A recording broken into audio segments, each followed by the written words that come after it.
Elle est partout à la fois, Alors, aujourd'hui, qu'est-ce qu'on va faire? surveillant le shampoing ou donnant ses consignes.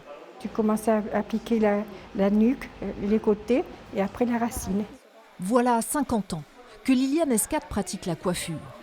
Une vie dédiée à l'artisanat dont elle connaît tous les plaisirs, mais aussi tous les pièges.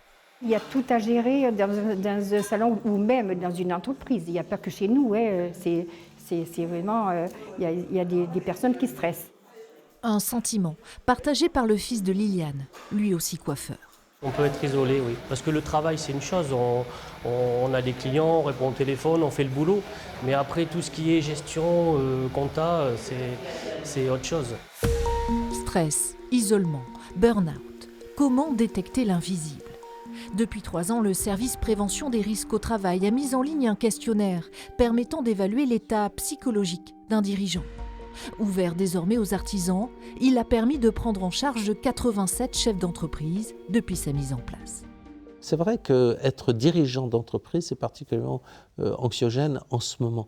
Donc il faut que nous nous adaptons à la médecine du travail vis-à-vis de ce type de population et avec des outils particuliers. Vous savez, il y a 4 ans, nous n'avions pas de psychologue du travail dans notre service. Aujourd'hui, nous en avons 4.